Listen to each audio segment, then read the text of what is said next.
we'll finish off this particular round of events by inviting Ikram Sehgal for his presentation on the situation on connectivity. Ikram Sehgal is a director of the EastWest Institute. Ikram, please.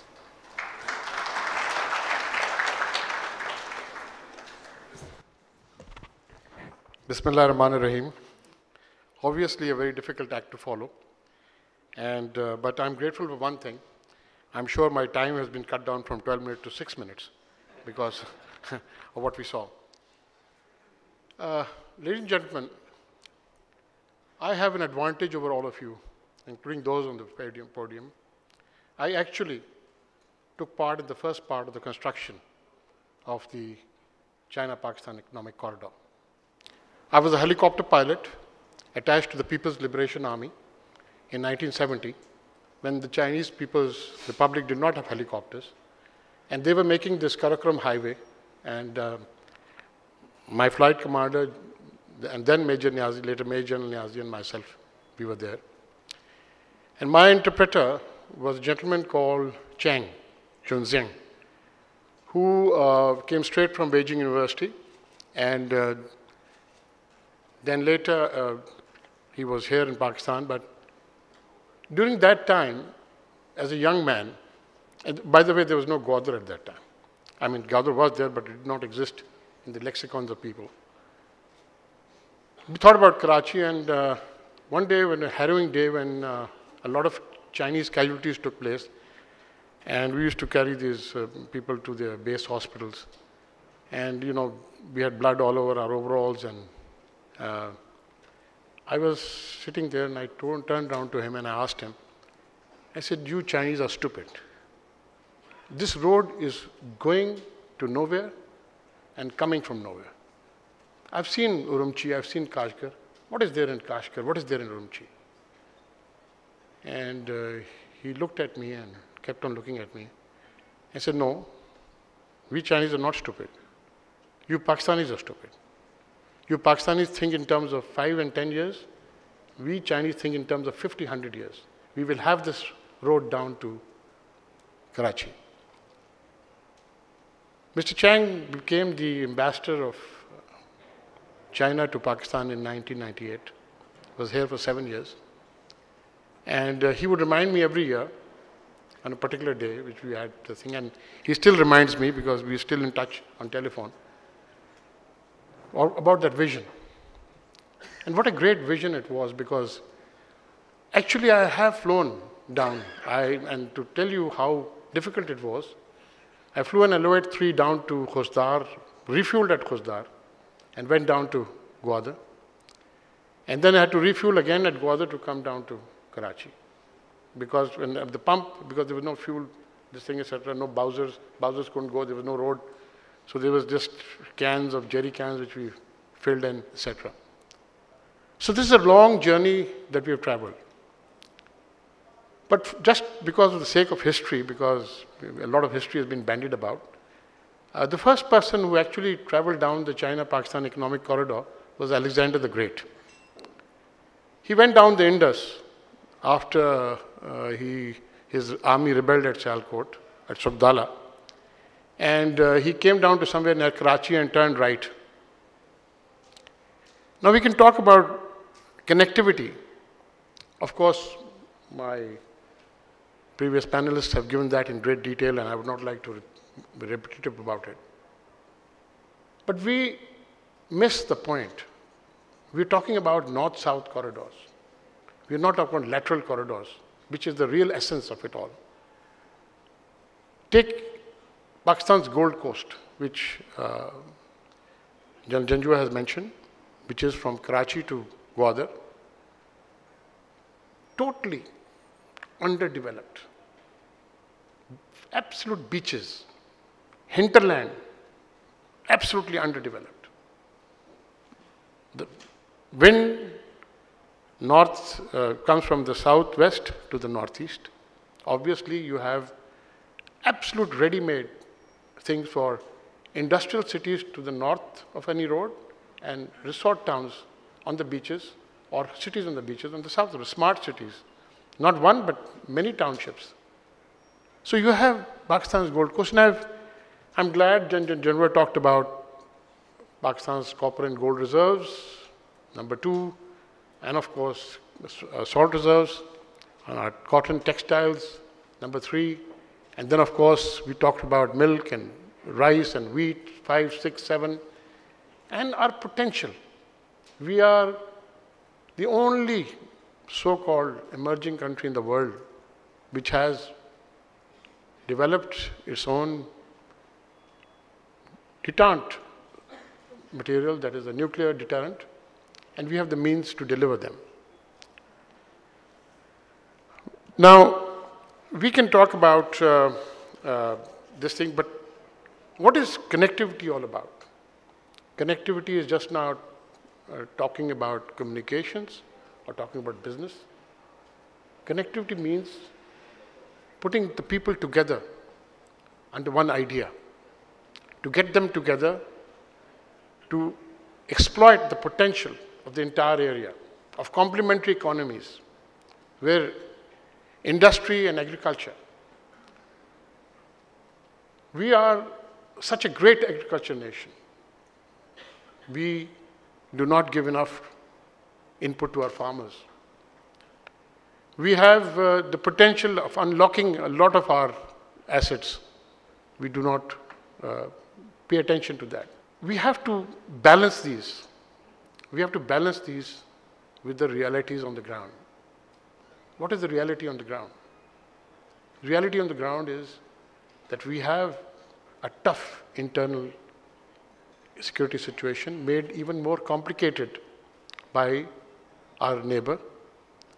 And with the result that, I was the other day just looking at the national security advisors of, you saw our national security advisor give a presentation, and basically he talked about peace.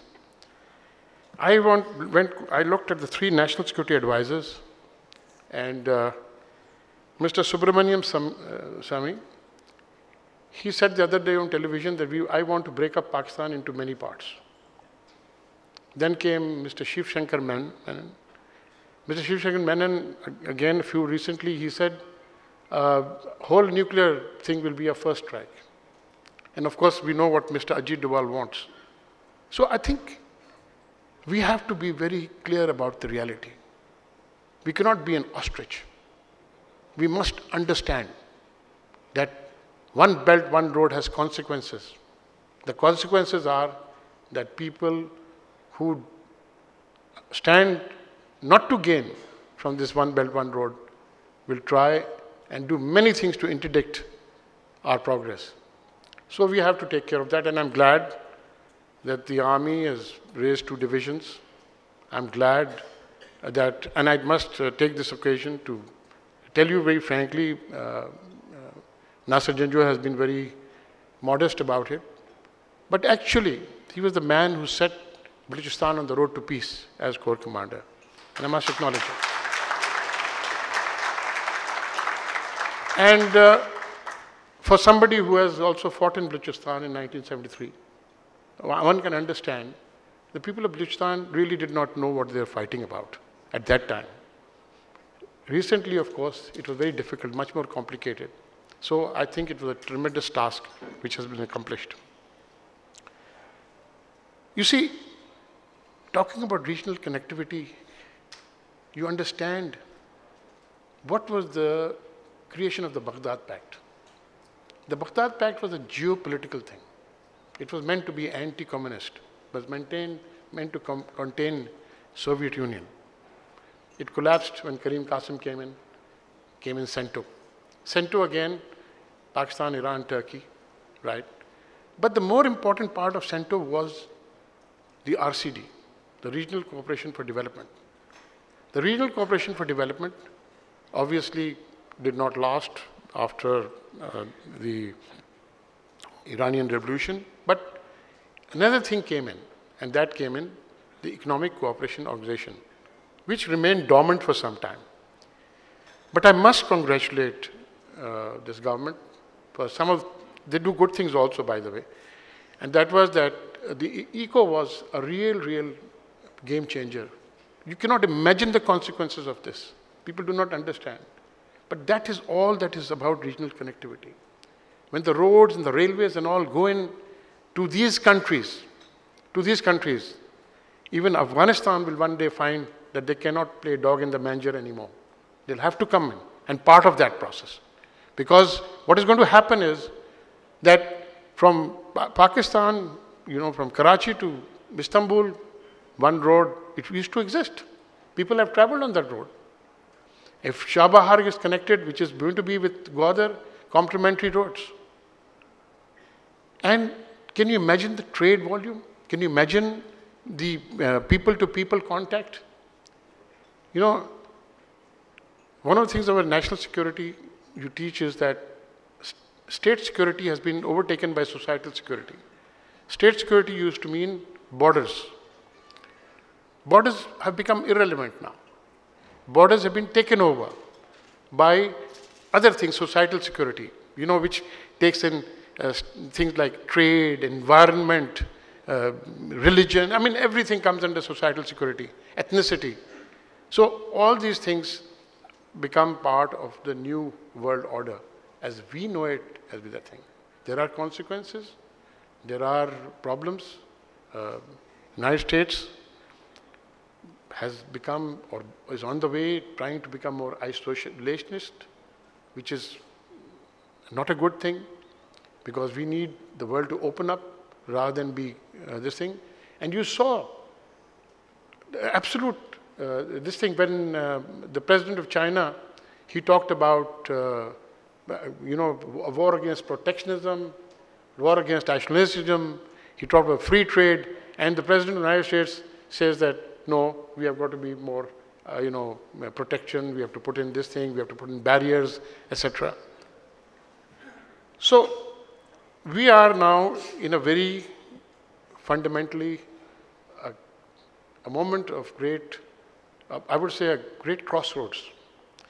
And the crossroads, as has been very nicely pointed out in the video before us and by the panelists before us, and particularly I must commend Mr. Bashir for that we have opportunities before us. And these opportunities are, we can be prosperous and peaceful. There could be equality in opportunities. There can be, the welfare of the people will be there. People will be more tolerant of each other, right? It has to be a strategic vision, which must take in the domestic and the foreign consequences together. And we must make sure that we have the potential and we have the capability to carry out our strategic vision. I know I'm limited to a time, this thing. I wish Jan Janjua would have shown on his slide how beautiful Loic Saiful Muluk looks in moonlight. I had the privilege of flying to it in 1970 and watching it in moonlight. And how beautiful those mountaintops look even at night when the snow is there and you're flying that thing. But I must tell you that of the $46 billion, $36 billion is committed to power projects to unlock our potential, right? $10 billion is only in roads and bridges. But beyond that, beyond those $46 billion, a lot of other investment is coming in, which is not government to government, which is the private sector Chinese investment. Therefore, we have this one belt, one road, or China-Pakistan economic corridor as we know it. We have a lot of potential in it. Now, I have, yesterday, our planning minister was very eloquent, and he gave a tremendous presentation about the China-Pakistan economic corridor. And I've seen his video, the presentation he made in Washington also, which is very much appreciated. And he said something he said, geopolitics has now been taken over by geoeconomics. Very correct. In Pakistan's context, we would also like geo accountability. We need it. We need to have people at the helm of affairs who have Pakistan's interest at heart, in which when they say Pakistan first, it must not be rhetoric. They must really mean Pakistan first. Thank you, ladies and gentlemen.